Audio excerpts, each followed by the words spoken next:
Oremos. Gracias, querido Padre, por tu bendición, por permitirnos separar este tiempo maravilloso y venir a compartir contigo. Que puedas iluminarnos en nuestro entendimiento a través de tu palabra y por medio de la intervención del Espíritu Santo. Gracias por tu presencia, en el nombre de Jesús. Amén. Pueden tomar asiento. Una feliz noche para cada uno de ustedes. El Señor les bendiga. ¿Cómo están en esta noche? ¿Bien? Bueno, todavía no está de noche, está de tardecita. Está de tardecita, pero estamos bien contentos, dispuestos a que el Señor pueda usarnos a cada uno de nosotros, así como decía ese canto que acabamos de entonar todos. Despierta, iglesia, dice una partecita, y cumple ¿qué? La misión. Despierta, iglesia, y cumple la misión. Saben que hace días estábamos visitando a un compañero que está, un ministro que está en planes ya para su ordenación, y se le hacía una pregunta interesante. Nosotros como iglesia tenemos un compendio doctrinal, tenemos una doctrina como iglesia. Esa doctrina está extractada y fundamentada completamente en la palabra del Señor. Con la palabra del Señor sería suficiente para nosotros encontrar en ese compendio doctrinal todo lo que necesitamos para nuestra salvación. A pesar de eso, pues como iglesia, el Señor nos ha permitido a través del don profético tener también una luz adicional que nos ha ayudado a comprender algunos temas importantes. Aunque debemos tener bien claro que para nosotros alcanzar nuestra salvación, siempre como iglesia hemos sido aferrados a la sola Escritura. La Biblia es suficiente para entregarnos a nosotros la salvación. Aunque no descartamos el don del Señor a través del uso de sus siervos y de su sierva, el don de profecía, por medio del cual también orientan algunos asuntos importantes y especiales que nos ayudan para nuestro cristianismo, para nuestra vida religiosa como hijos del Señor. Y entonces le preguntaba uno de los pastores que hacía la entrevista, ¿cuál es el marco que está detrás de todo ese compendio doctrinal que tenemos como iglesia? ¿Qué es lo que hay detrás? ¿Por qué? La razón de ser de esa doctrina y de darla a conocer y de comprometernos en una misión que tenemos que llevar al mundo. Así que él de pronto pensó, dio algunas vueltas por allí, pero respondió lo correcto. ¿Ustedes saben cuál es? Tenemos algo que está detrás de todo esto, y eso es lo que nos motiva, nos impele a nosotros a cumplir la misión. Y es el gran conflicto que se está librando por nuestras vidas. Ese gran conflicto que se está librando desde los tiempos en que el pecado llegó a esta tierra, y aún desde antes, desde que el pecado nació en el cielo, en el corazón de ese ser creado que Dios creó perfecto, pero que por alguna razón dejó contaminar su corazón y nació allí el pecado en Luzbel. Ahora ese gran conflicto se ha venido a través de las generaciones. La Biblia dice claramente que el enemigo fue expulsado. Satanás y sus ángeles fueron expulsados del cielo. La tercera parte de los ángeles fue desterrada del cielo. Y de allí, ¿a dónde fueron lanzados? Dice Apocalipsis, al abismo, al gran abismo, a la tierra.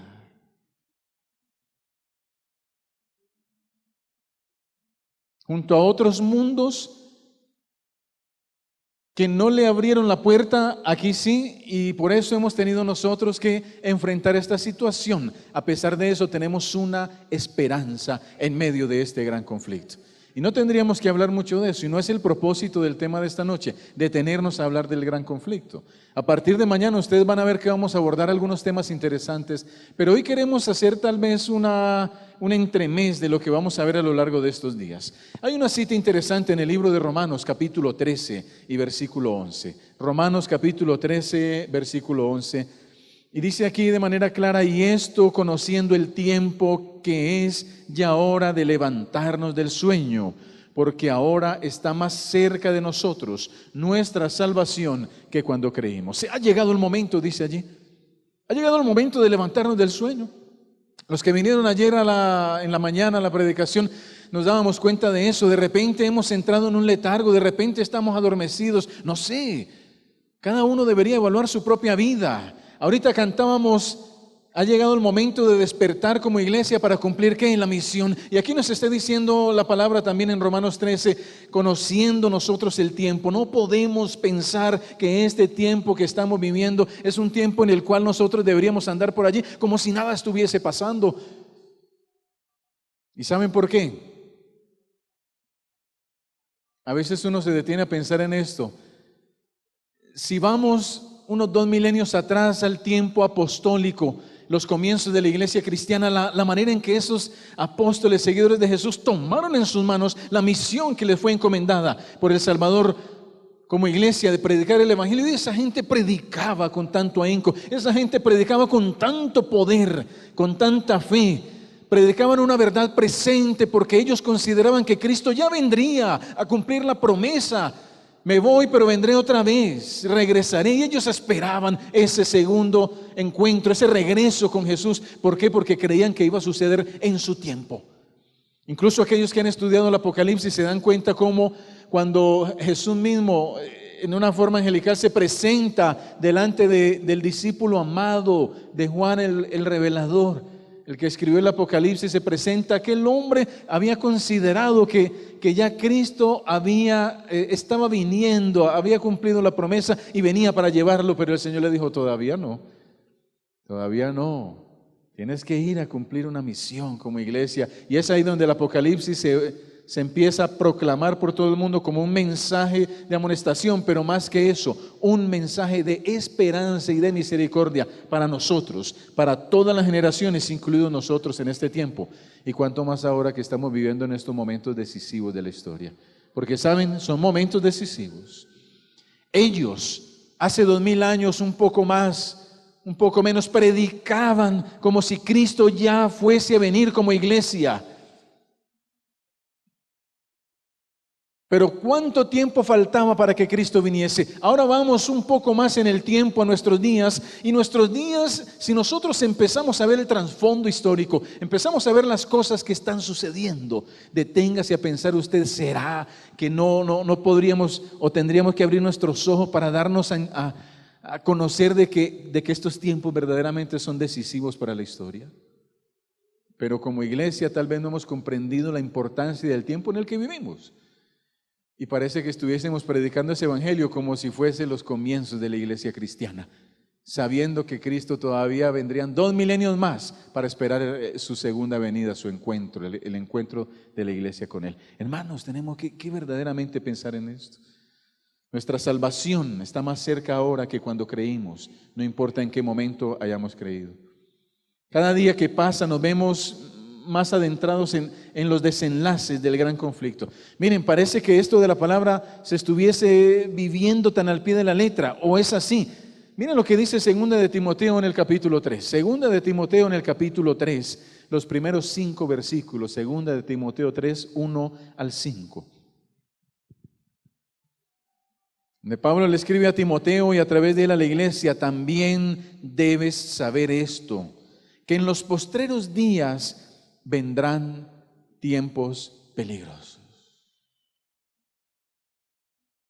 Porque habrá hombres amadores de sí mismos, avaros, vanagloriosos, soberbios, blasfemos, desobedientes a los padres. Miren que a mí me llama mucho la atención esto, desobedientes a los padres. Incluso esta no es la única lista que hay. Hay por allá otra lista que Pablo escribió, donde Pablo empieza a enumerar un poco de pecados que podrían llevar a una persona sin arrepentimiento a perder su salvación. Podrían llevar a una persona a perder la oportunidad de ir al cielo, y dentro de ese listado hay unos aspectos bien fuertes allí. No es este está suavecito, pero por ahí hay otro donde Pablo habla de unos aspectos bien fuertes que uno dice: wow, uno queda como, a veces a uno hasta le da pena repetir esa lista, porque de pronto alguien se siente mal y dice: oye, me están atacando desde frente.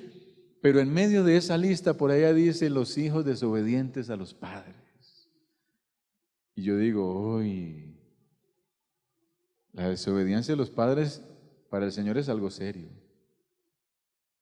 Y si lo llevamos a un aspecto espiritual, igual de seriedad tiene. ¿Por qué? Porque nosotros somos hijos y tenemos un Padre en los cielos. Ingratos, impíos, sin afecto natural, implacables, calumniadores, intemperantes, crueles, aborrecedores de lo bueno, dice allí, versículo 4, traidores, impetuosos, infatuados, amadores de los deleites, más que de Dios, que tendrán apariencia de piedad, pero negarán la eficacia de ella. A estos, dice allí el consejo, ¿cuál es? Evitemos a esta clase de personas. Y es interesante porque cada uno de estos aspectos muchas veces se ve viendo cada día, lo estamos viendo cada día más y más alrededor de nuestro desempeño, del lugar donde nos desenvolvemos a diario.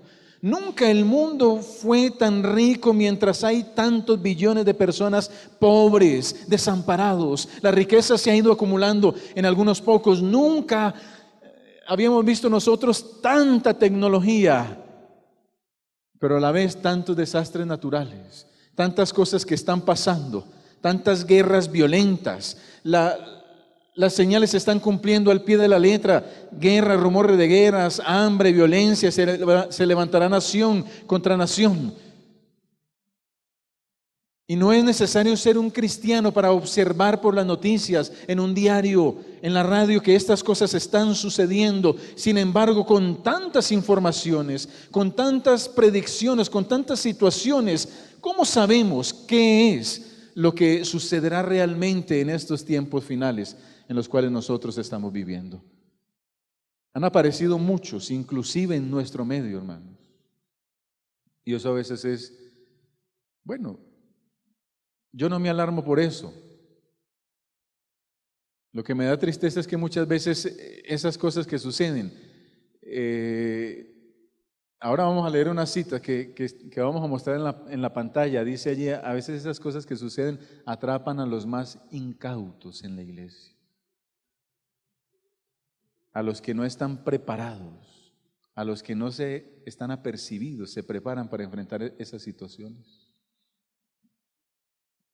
Hay personas que quieren hacerle daño a la iglesia, a los hijos de Dios, tratando de llevar sus mentes por malos caminos, tratando de difundir materiales, CDs, libros.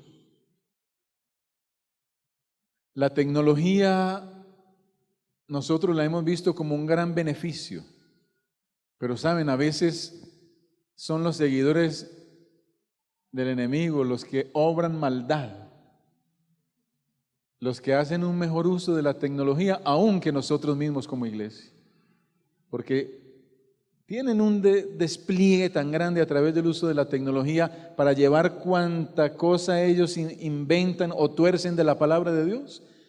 Y lo único que se necesita es tener un aparato electrónico, celular, y ahí llega todo, los links para que usted se meta y empiece a escuchar el poco de cosas que envenenan las mentes. Y mire, hace poco íbamos con una iglesia que tuvo un levantamiento bien serio con un grupo de personas que estaban allí tratando de desviar las mentes completamente. Y hubo que tomar algunas decisiones allí en la iglesia. Y entonces conversábamos con los hermanos allí, porque ellos nos preguntaban, ¿pero por qué no nos están impidiendo ver esto? De ninguna manera les estamos impidiendo verlo. ¿Cómo vamos a impedirle a la iglesia que escuche esos sofismas de distracción? Es imposible. ¿Por qué? Porque cuando le dicen a una persona, no lea, no escuche, no oiga, no preste atención, es en ese mismo momento cuando corremos. ¿Ve? Porque nos están prohibiendo. Aquí no le prohibimos nada a nadie, pero lo que sí hacemos es advertir. ¿Advertir qué? Que si usted quiere recorrer esos caminos, prepárese para hacerlo. Prepárese para hacerlo. Pero no se enfrente a los argumentos del enemigo sin estar preparado y cimentado en la palabra de Dios y en el espíritu de profecía, porque saldrá vencido, no vencedor. ¿Terminará qué? Vencido. Pero cuando uno está preparado en el conocimiento de la palabra de Dios, no hay ningún rumor de doctrina que pueda desarraigar a un hijo de Dios de su fundamento, que es solamente uno, Cristo, la palabra. No hay otro fundamento, hermanos. Así que usted puede enfrentarse a quien quiera, a cualquier argumento, pero prepárese primeramente para enfrentarlo. Porque lo que a uno sí le da tristeza como líder de la iglesia es eso, que hay hermanos que no han dedicado tiempo a leer las Escrituras. Que hay miembros de iglesia que no han dedicado tiempo para buscar buenos sermones. Que hay miembros de iglesia que no han dedicado tiempo a la oración. Pero cuando le llegan a veces algunos videitos por ahí raros, sí dedican horas a escuchar eso. Y eso es lo que da tristeza. Oye, ¿y por qué antes no dedicó esas horas para prepararse cabalmente delante del Señor? ¿Qué tenemos por seguro? Saben que Dios nos ha dejado algo muy claro, que somos una iglesia, que somos un pueblo escogido, un real sacerdocio, una nación santa, un pueblo que el Señor ha llamado de las tinieblas a su luz, pero no solamente para recibir la luz, sino para reflejar esa luz, como ayer lo veíamos. No porque seamos mejores que otras denominaciones. Nunca lo he considerado de esa manera. Hoy estábamos haciendo una visita aquí en un municipio cercano a unos miembros que están estudiando, a una familia que está estudiando la palabra. Y discutíamos un poquitico acerca de eso. Entonces las otras iglesias que no, nosotros en ningún momento estamos considerando que seamos mejores que otras denominaciones. Simplemente sabemos que tenemos que cumplir la misión de predicar este evangelio que Dios nos ha dado. Es un privilegio que tenemos nosotros y que implica también una gran responsabilidad. Y esa gran responsabilidad es llevar la verdad presente a los que no la conocen. Ya cada persona juzgará. Ya cada persona tomará sus decisiones. Nosotros tenemos que hacer el llamado con el objeto de librar el mayor número de personas de los engaños que está presentando el enemigo en estos últimos días. ¿Por qué? Porque el enemigo también ha alistado sus ejércitos y quiere embaucar al mayor número de personas. Hay algo que a mí me llama mucho la atención cuando los discípulos le preguntaban a Jesús después de que salieron allá por el Monte de los Olivos y pasaron por las construcciones de Jerusalén y llamaban la atención de Jesús. Ustedes han leído la historia. Y le decía, mira Señor, y el templo, que era un templo prácticamente idolatrado por todos los israelitas en el tiempo de Jesús. Y se sorprenden cuando Jesús les dice, mire, he aquí no quedará piedra sobre piedra, refiriéndose a algunos acontecimientos proféticos. Pero después lo introdujo dentro de lo que tenía que ver con su muerte, con el ministerio que él había venido a realizar en esta tierra, y dijo, este templo será derribado, pero yo lo levantaré ¿en cuántos días? 3 días, refiriéndose a su muerte, pero no solamente a su muerte, sino después del tercer día, ¿qué? Su resurrección. Y cuando ellos se sienten inquietos, preguntan, dinos cuándo sucederán estas cosas y qué señales habrá de tu venida. Y si usted se detiene a leer la respuesta de Jesús, que en esta semana vamos a detallar un poquitico acerca de eso, hay un aspecto que Jesús lo repite en varias oportunidades en ese capítulo. Y se los voy a adelantar. Hay algo que Jesús repite y repite y repite y repite y repite y repite a lo largo de ese capítulo. Y lo que dice es, cuídense, porque vendrán engañadores. Cuídense, porque vendrán falsos profetas. Cuídense, porque vendrán falsos maestros. Cuídense, porque vendrán lobos vestidos ¿de qué? De ovejas. Y en varias oportunidades les advierte que se cuiden de los engaños. Y por ahí en una partecita dice, porque a muchos engañarán, incluso ¿a quiénes? A muchos escogidos. A muchos engañarán, aún a muchos que pueden estar en el camino del Señor, aún personas con mucho conocimiento y con mucho liderazgo. ¿Qué ocurrirá entonces? ¿Qué debemos hacer nosotros como iglesia para enfrentarnos a estos asuntos ahora que el Señor nos ha llamado a un reavivamiento? Podemos dividir los acontecimientos finales en 5 grupos, que aquí los tengo bien escritos, con el fin de facilitar nuestra comprensión. Y a lo largo de los otros 5 días de la semana, de lunes a viernes, vamos a analizar algunos de estos aspectos. El primero de ese grupo de acontecimientos está ocurriendo en nuestros días y todavía seguirá ocurriendo mientras Cristo está en el lugar santísimo del santuario celestial, realizando esa purificación, ese gran día de la expiación. ¿Por qué? Porque cuando estudiamos la profecía de Daniel 8:14, hasta 2300 tardes y mañanas, y luego el santuario será ¿qué? Purificado. Y ustedes ya saben lo que pasó en la historia denominacional. Las personas esperaban ese 22 de octubre de 1844, cuando Cristo vendría por segunda vez a la tierra. Estaban seguros, el gran movimiento adventista. Todavía no existía la iglesia adventista del séptimo día, pero sí el gran movimiento ¿qué? Adventista, los que esperaban el retorno de Jesús a la tierra. Todavía no se había rescatado nuevamente la verdad del sábado. Había caído en la época del oscurantismo religioso. El enemigo la había opacado por completo, pero el Señor tenía que levantar a su iglesia para que cumpliera la misión en estos tiempos finales. Y desde ese tiempo tenía que levantar las verdades que el enemigo había borrado de la escena y que habían desaparecido de las mentes de muchas personas. ¿Por qué? Porque estaban profundamente enterradas.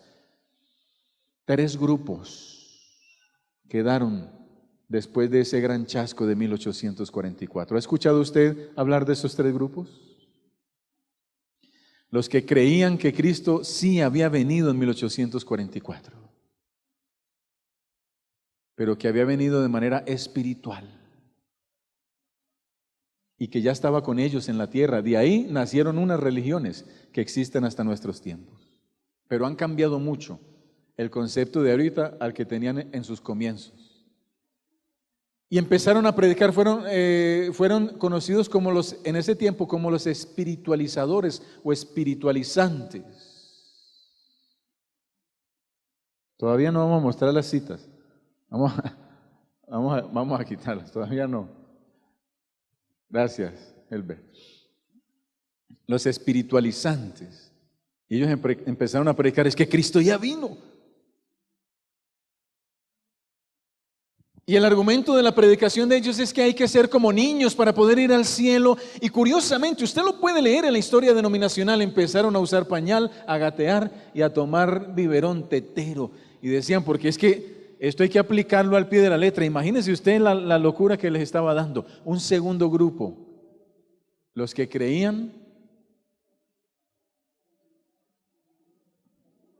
que en 1844, 22 de octubre, no pasó nada. Esto fue un engaño completo. Y ellos regresaron a sus antiguas vidas. Un tercer grupo, los que decían la fecha es correcta. Algo pasó hoy, pero no fue la segunda venida de Cristo Jesús. Y el Señor bendijo a ese grupo de personas porque se pusieron a estudiar la palabra de Dios.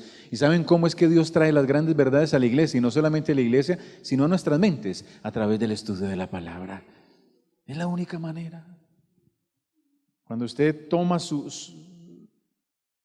herramienta de trabajo espiritual, la palabra de Dios, y empieza a estudiarla, hermana, hay que estudiar la palabra. No le dé temor tomar el marcadorcito y señalar lo que tenga que señalar, porque eso no es pecado.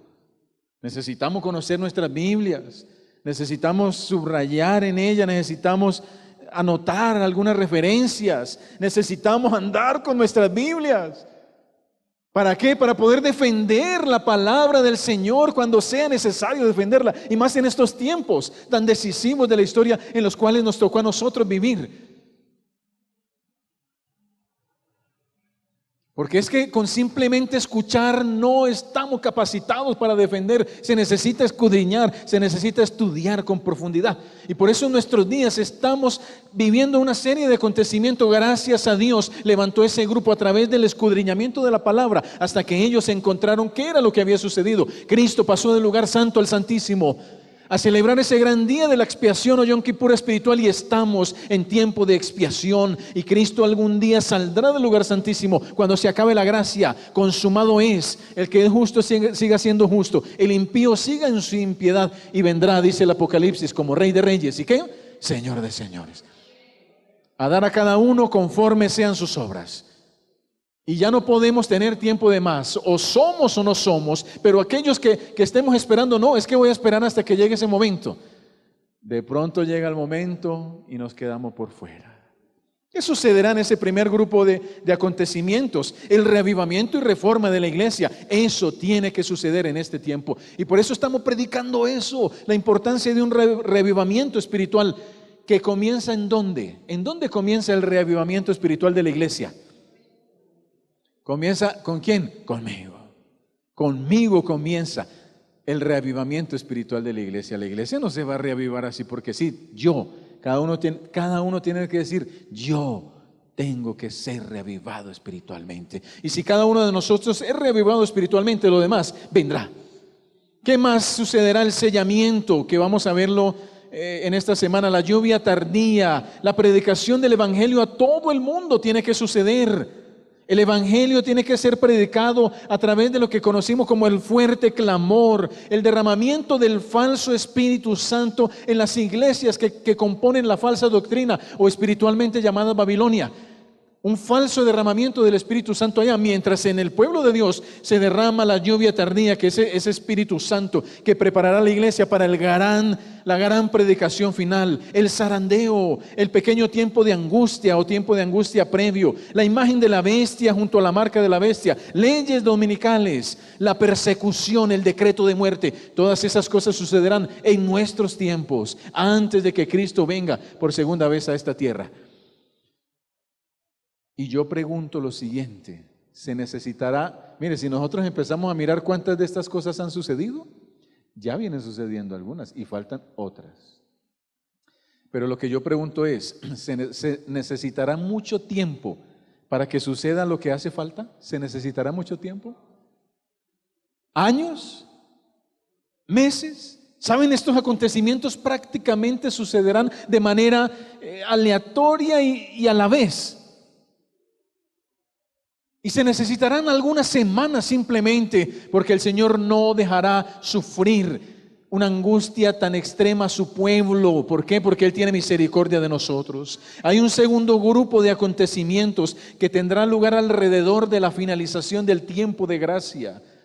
Cuando ya Cristo cese su obra de intervención, cuando ya el Señor diga no hay más tiempo. En ese tiempo ocurrirán algunos asuntos, el gran tiempo de angustia, o lo que conocemos como la gran angustia de Jacob, que es muy interesante. No podemos hablar hoy de todo eso porque se nos acaba el tiempo, pero ya vendrán otros momentos. El derramamiento de las 7 plagas postreras, la batalla en el gran día del Señor Todopoderoso, ese terremoto que está profetizado, cual nunca ha sucedido jamás desde que existen moradores en esta tierra, la resurrección especial. Antes, un poquito antes, después del cierre del tiempo de la gracia, un poquito antes de que podamos ver la señal de Cristo en los cielos. Y usted lo puede leer en el Conflicto de los Siglos, en el capítulo La liberación del pueblo de Dios. Yo no tengo tiempo de explicárselo ahorita, vamos a ver si durante la semana nos alcanza. La liberación del pueblo de Dios. ¿Por qué? Porque allí dice Elena White claramente, en cumplimiento de lo que dice Daniel 12:2. ¿Usted sabe qué dice Daniel 12:2? Léalo. Muchos de los que duermen en el polvo de la tierra serán resucitados. Unos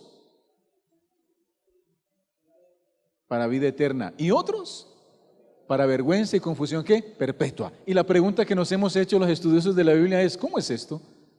Si es que la Biblia dice claramente de 2 resurrecciones. La primera resurrección, que es la resurrección de los justos.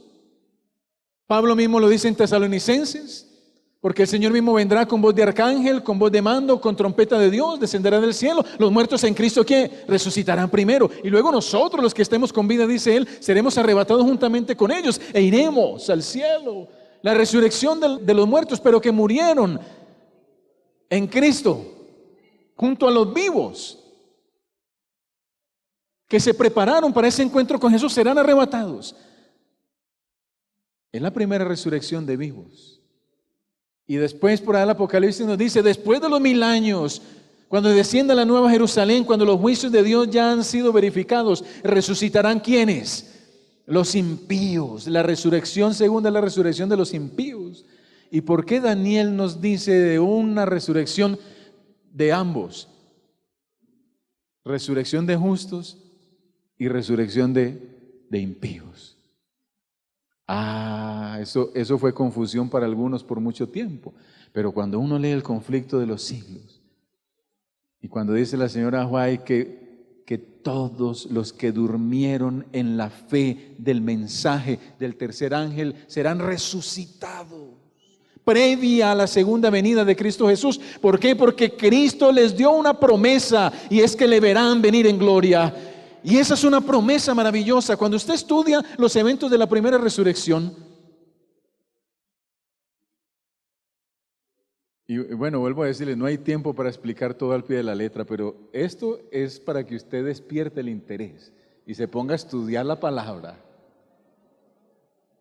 Cuando estudiamos los eventos de la primera resurrección, nosotros sabemos claramente que Cristo descenderá en las nubes de los cielos. Y dice, no pondrá su pie sobre la tierra, contaminada todavía. Pero cuando ya esté aquí, sobre la nube y toda la hueste angelical acompañándole, llamará de la tumba a los muertos y dirá, levantaos, levantaos, levantaos. Y todos los muertos en Cristo serán levantados. Pero es cuando Cristo ya venga. Esa es la resurrección. ¿Cuál resurrección es esa? La primera resurrección. ¿Qué es la resurrección de quién? De los justos. Entonces, la otra resurrección que se ha conocido como especial, aunque no aparece allí como resurrección especial, se le puso ese nombre, de justos e impíos. ¿Saben por qué? Porque así como Dios le prometió a algunos que lo verían venir en gloria, esos que se levanten en ese momento no lo van a ver venir, porque ya Cristo va a estar ahí. Pero Cristo prometió todos los que durmieron en la fe del mensaje del tercer ángel. ¿Cómo cuándo se empezó a predicar el tercer ángel? El mensaje del tercer ángel por allá, por ese tiempo, los acontecimientos del fin. Previo a 1844, algunos teólogos han concluido que el tiempo del fin comenzó en 1798. Y otros dicen en 1844. Bueno, eso es un poquito año ahí de teología, no importa, pero es en esos tiempos más o menos. Pero también Cristo hizo otra promesa a sus más acérrimos enemigos, aquellos que lo estaban condenando en ocasión de su primera venida y que se burlaban de él en su propia cara y le dijeron, entonces vas a venir en las nubes de los cielos, y así como ustedes están diciendo, de esa manera lo voy a hacer, y no solamente ustedes, ¿qué? Me verán. ¿Ustedes qué? Me verán. Tendrán que ser levantados aquellos que le crucificaron para ver el cumplimiento de la promesa, ¿o no? Sí. Entonces nosotros no podemos decir, no, esos van a resucitar solamente después de los 1000 años. ¿Cómo así? Si es que tendrán que ser levantados para ver la segunda venida de Cristo, para verlo venir, porque la promesa se tiene que cumplir.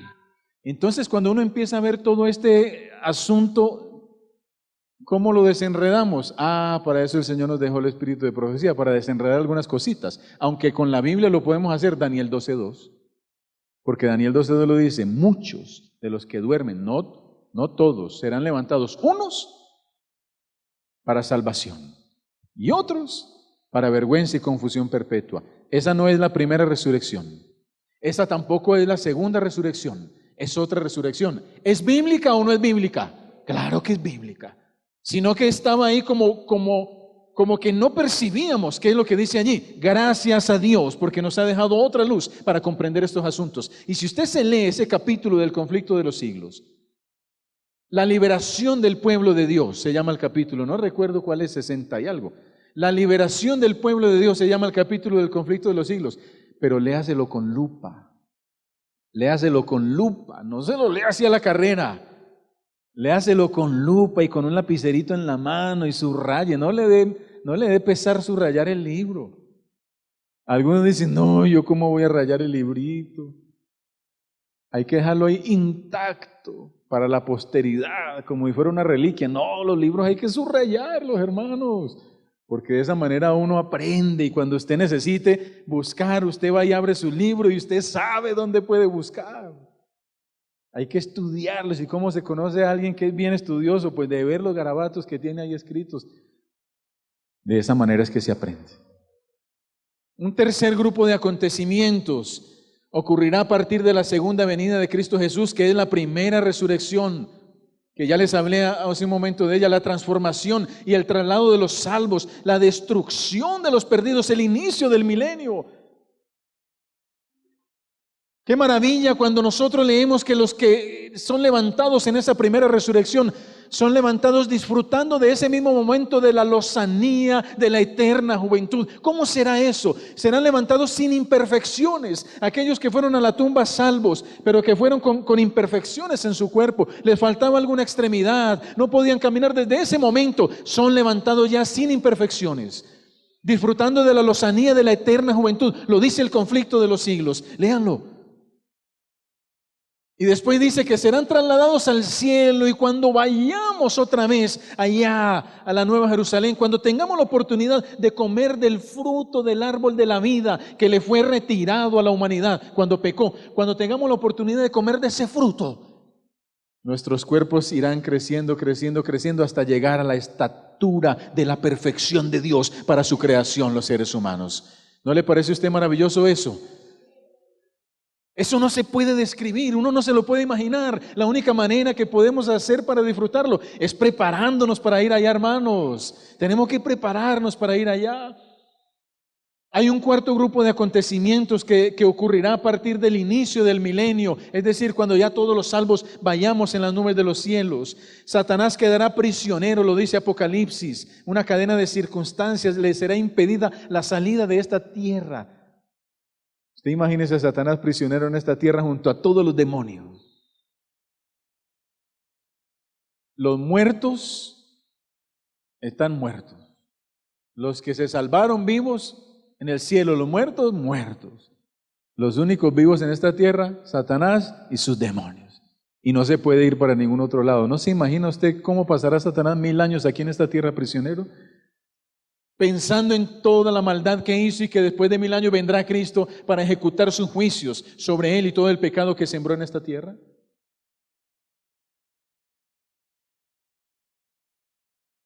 Y después de 1000 años, otro acontecimiento, el juicio de los impíos, serán resucitados. ¿Cuál resurrección es esa? La segunda resurrección. Para escuchar el juicio de Dios.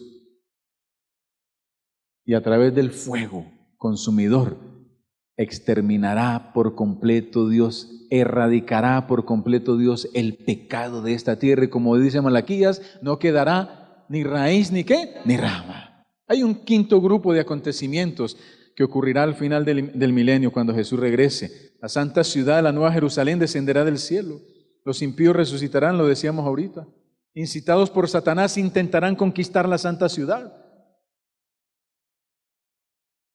Oiga, hermanos, hemos hablado de un poco de acontecimientos en tan poquitos minutos, que para poder nosotros explicarlo uno a uno no nos alcanza una semana. Tendríamos que venir a predicar un mes entero, para poder entenderlos bien claramente, pero lo que estamos haciendo es motivarlos a ustedes a escudriñar la palabra y hacerse sabios, entendidos en ella. Ocurrirá el juicio final, fuego que descenderá del cielo. El Señor renovará esta tierra, la recreará, la hará nuestro hogar y viviremos en esta tierra renovada, recreada, sin pecado. Dice el Apocalipsis, no habrá más llanto, no habrá más muerte, no habrá dolor, se enjugará Dios toda lágrima de los ojos de ellos. Todas esas cosas pasarán y viviremos felices por los siglos de los siglos sin fin, por toda la eternidad. ¿No se siente usted gozoso de pensar en nosotros, participar de ese momento maravilloso?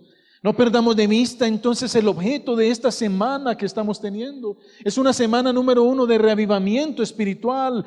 ¿De qué manera podemos reavivarnos? A través del estudio de la Escritura, recordando todos estos acontecimientos. ¿De qué manera nos reavivamos? A través de lo que nos compete hacer. Hay una serie de cosas que nos compete hacer. ¿Cuáles son esas cosas que nos compete hacer? Yo tengo aquí una lista por lo menos de 10.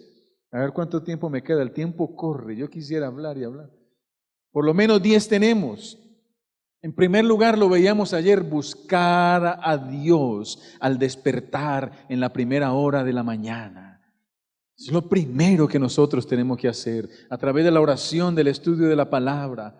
En segundo lugar, confesar sinceramente cada pecado conocido a Dios y pedirle a Él perdón. Y no solamente pedirle perdón, sino las fuerzas para vencer al enemigo en las tentaciones, porque Cristo es el que pelea por nosotros, hermanos.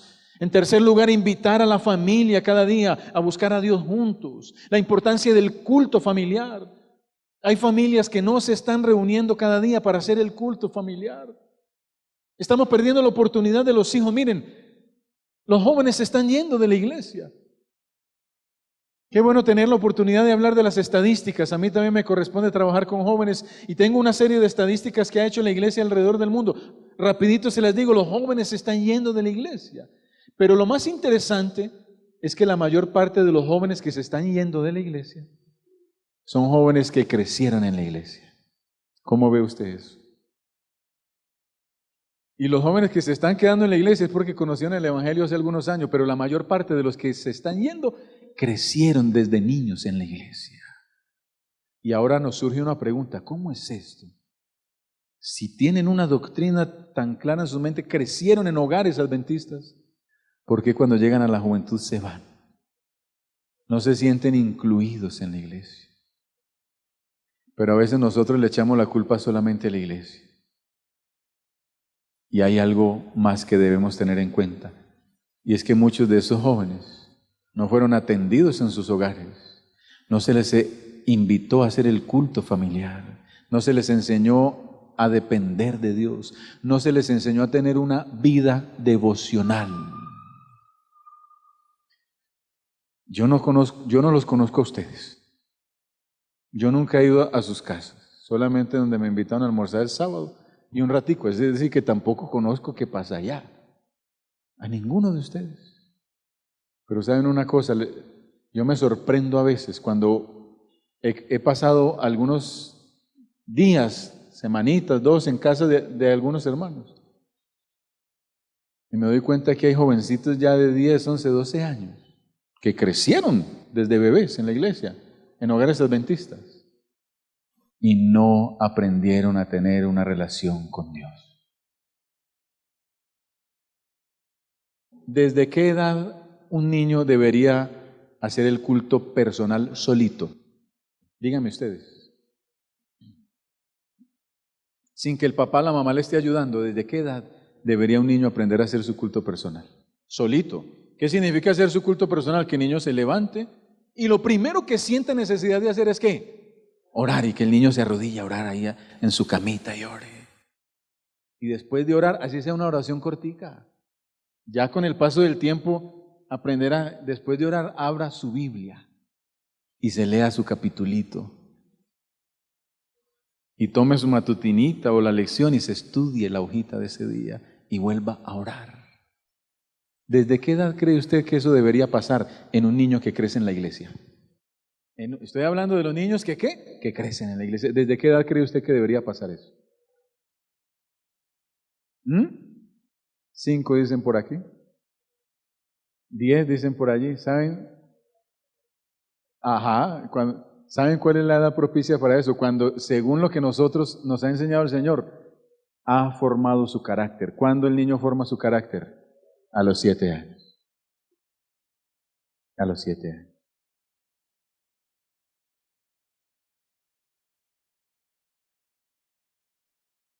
A los 7 años un niño ya debe hacer el culto personal solo, no debe necesitar ayuda. Si usted desde bebé lo enseñó. ¿Cuál es la mejor manera de usted enseñarle el culto, hacer el culto personal a un niño? El ejemplo.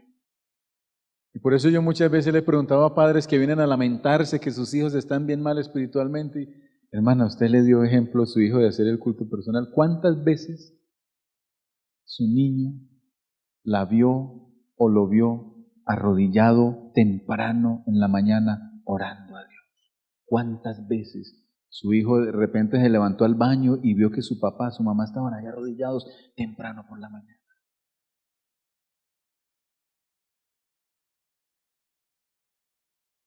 Escudriñando las Escrituras.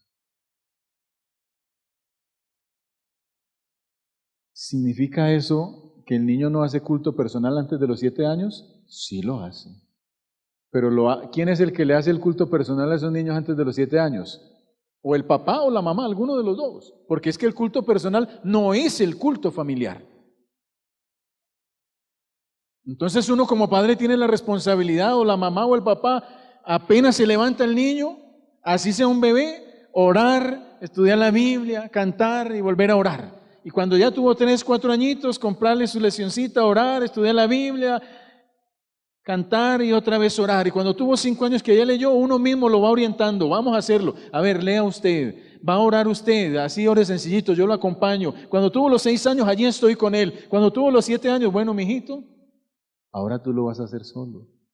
Yo te voy a acompañar unos ciertos días y estoy buscando a ver si sí lo está haciendo. Y miren, se los aseguro, hermano, se los digo por experiencia propia, que cuando usted le enseña a un niño eso, jamás dejará de hacerlo en toda su vida. Jamás dejará de hacerlo.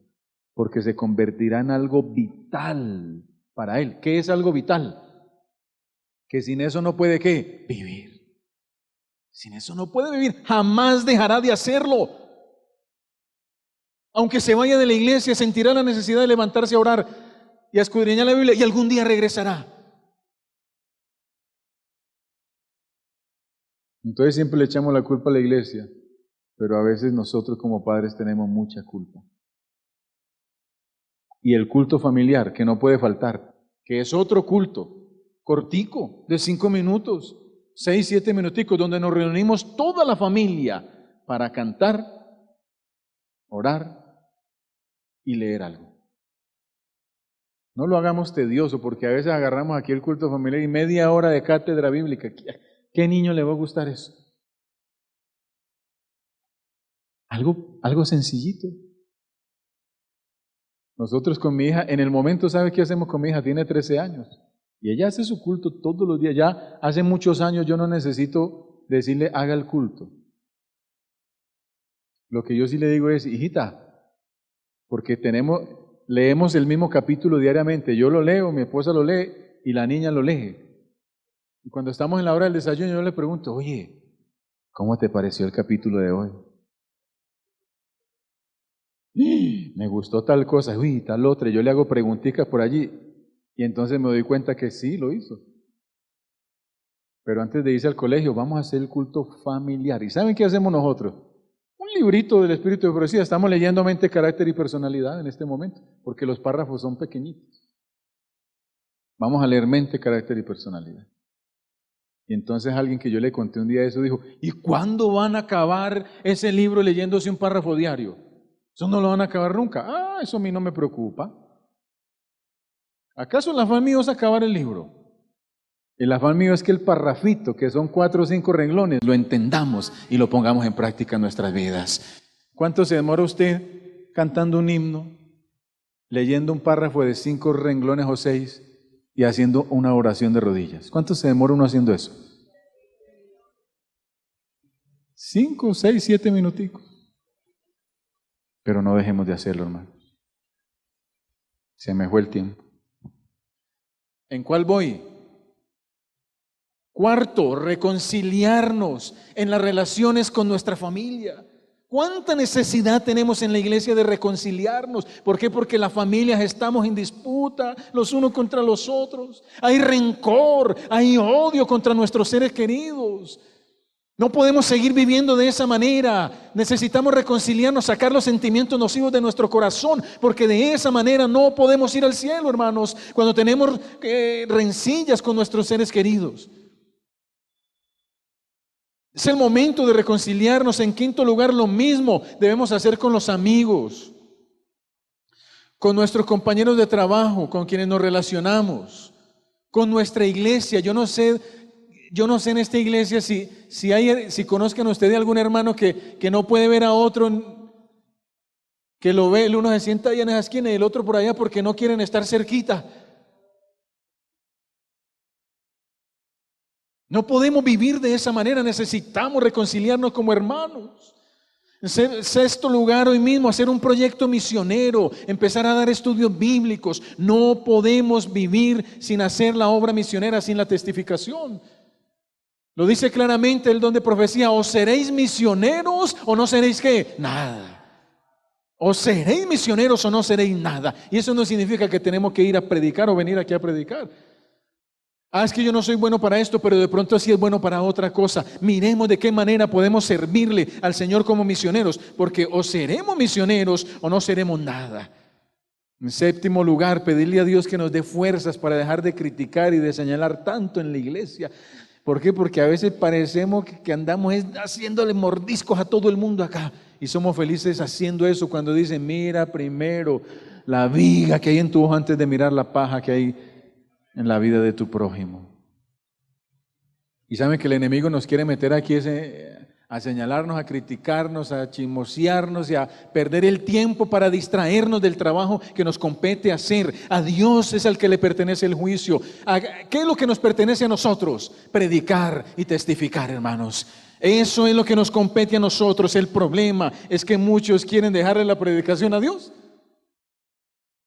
y ellos ocuparse del juicio. Pero las cosas son a la inversa. En octavo lugar, renovar nuestra fidelidad a Dios en todos los aspectos de la mayordomía cristiana. Recuerden que ¿cuántos son los aspectos de la mayordomía cristiana?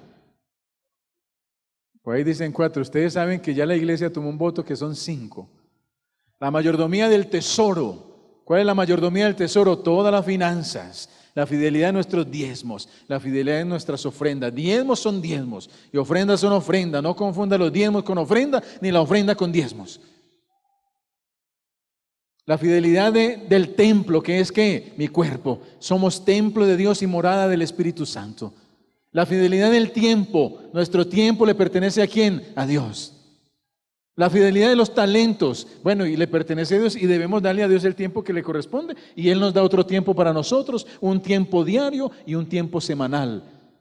En el día sábado, la fidelidad de los talentos, porque el Señor quiere que nosotros recibamos esos talentos del Espíritu Santo y los pongamos por obra al servicio de Dios y de su iglesia.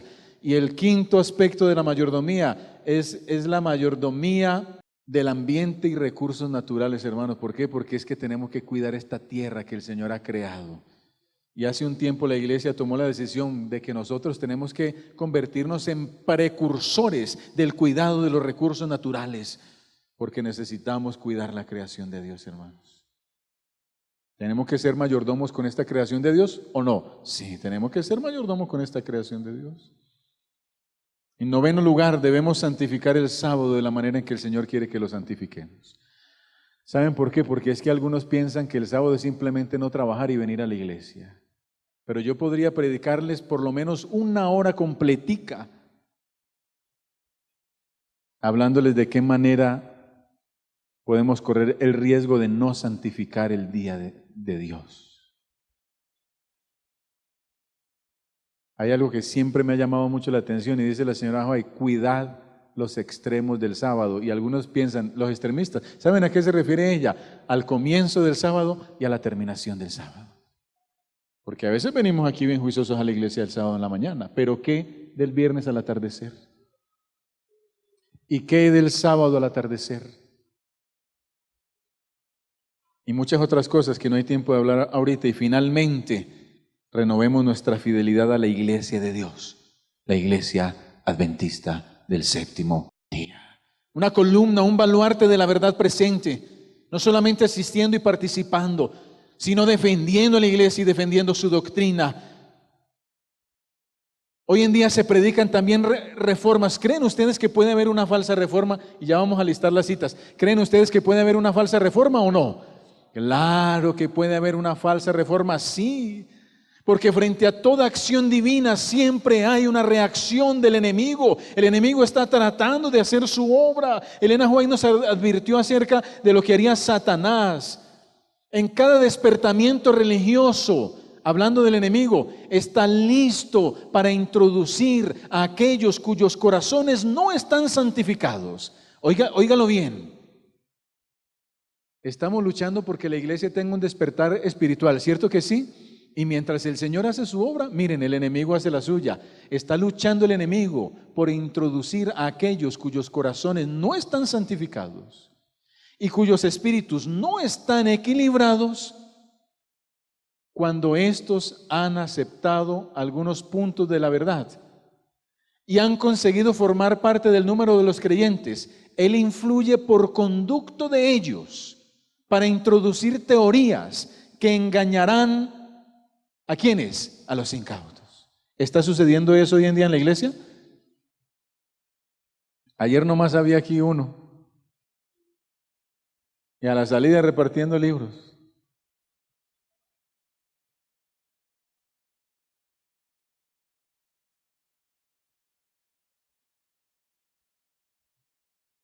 Mientras el Señor quiere hacer un despertar religioso, el enemigo quiere también introducir teorías.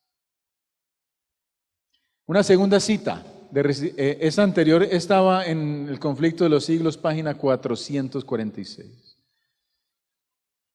Y miren, si queremos una verdadera reforma en la iglesia, debe ocurrir, pero debe ocurrir sin discordia y sin disputa entre los hermanos de la iglesia. Ha llegado la hora de hacer una reforma, ¿de qué manera? Completa, hermanos. Cuando ella comience. ¿Y ustedes creen que estamos ya comenzando esta reforma espiritual de la iglesia? Claro que sí. Cuando ella comience, el espíritu de oración animará a cada creyente y el espíritu de discordia y de contienda será desterrado de la iglesia. No podemos permitir que haya discordia y contienda en la iglesia, hermanos. Porque mientras haya discordia y contienda en la iglesia, no podremos experimentar un gran reavivamiento espiritual.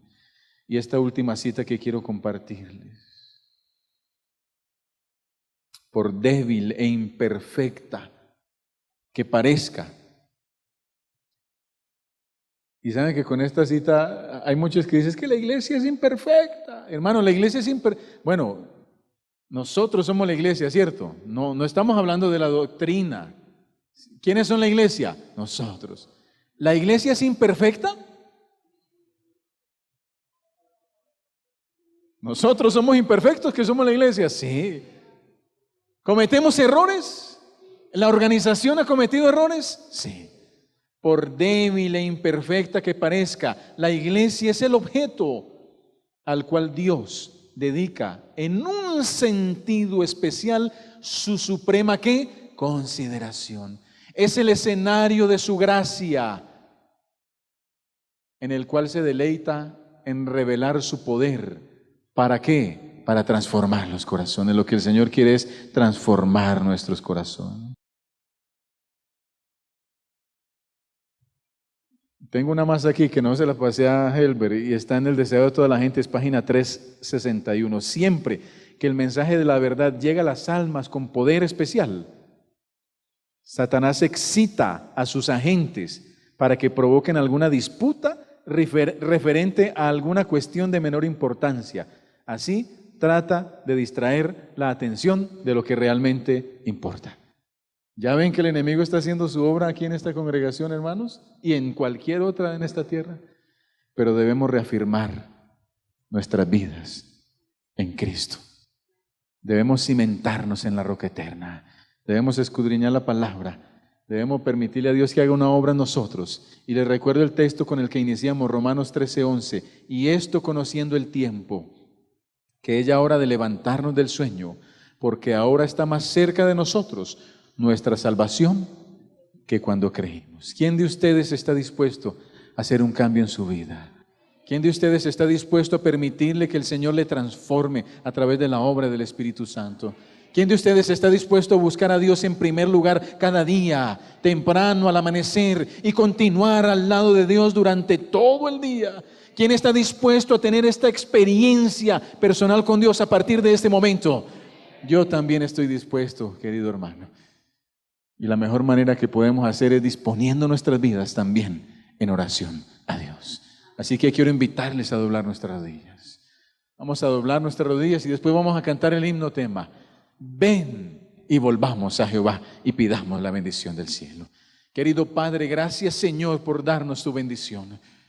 Queremos experimentar ese gran reavivamiento espiritual, no solamente en nuestra iglesia, sino en nuestras propias vidas, Señor. Ayúdanos a estar firmes en la roca eterna. Ayúdanos a estar firmes en el conocimiento de tu palabra. Que cualquier falsa doctrina, que cualquier rumor que venga de algunos que vienen a entorpecer el buen desarrollo de la iglesia, podamos resistirlo, pero no solamente en un desconocimiento, sino más bien en un conocimiento profundo de la verdad, Señor. Ayúdanos cada día a experimentar eso y prepararnos como individuos y como iglesia para el gran reavivamiento y transformación que quiere hacer el Espíritu Santo en cada uno de nosotros. Que tu bendición recaiga sobre cada hijo, sobre cada hija aquí presente en esta noche ya, Señor.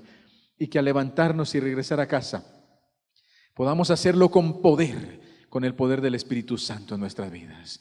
Gracias por bendecirnos. Y gracias por alentarnos nuevamente en la esperanza que tenemos de todos estos acontecimientos finales y de que algún día estaremos contigo en gloria en el gran reino de los cielos. Gracias por tu bendición. En el nombre de Jesús la pedimos. Amén. Pongámonos de pies, hermanos, y cantemos nuestro himno. Ven y volvamos a Jehová. Yo creo que ustedes ya lo conocieron un poco mejor. Así que vamos a cantarlo con mucho gozo, que nadie quede callado, porque vamos a seguirlo cantando cada noche, cada día. Ven y volvamos a Jehová.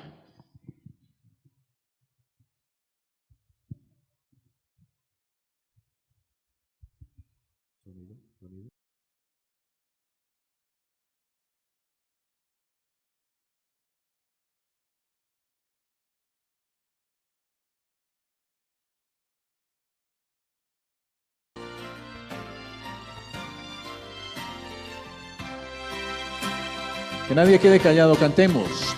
Abre nuestros ojos, queremos ver tu luz. Toma nuestros sueños, pero haz tu voluntad. Prepáranos para servir y así compartir el anhelo de eternidad. Junto a ti, Dios y Salvador. Venid y volvamos a Jehová, la luz de su gloria se verá. Despierta, iglesia, y cumple la misión. La clave es comenzar, buscar, obedecer y confiar. Maravilloso día ya vendrá, ya vendrá. Un maravilloso día cuando Cristo venga por segunda vez. ¿Te lo imaginas? Preparémonos para ese día maravilloso. Vamos a cantar una vez más nuestro coro. Abre nuestros ojos, queremos ver tu luz. Toma nuestros sueños, pero haz tu voluntad. Prepáranos para servir y poder así compartir el anhelo de eternidad. Junto a ti, Dios y Salvador. Fuerte en el coro. Venid y volvamos a Jehová, la luz de su gloria se verá. Despierta, iglesia, y cumple la misión.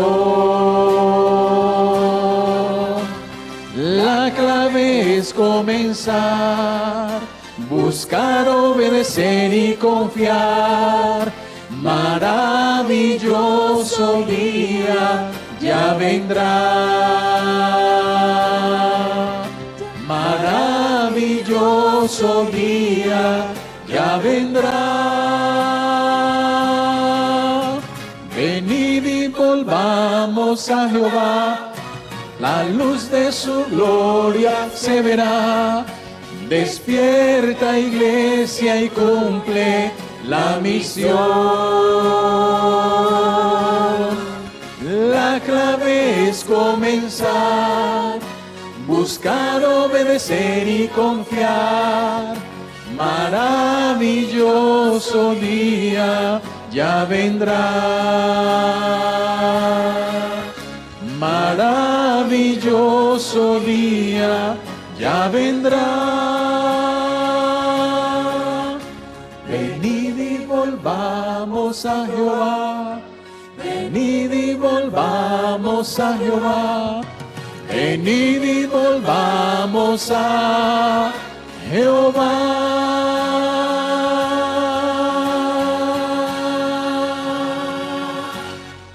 Está bien bonito ese himno, ¿cierto que sí?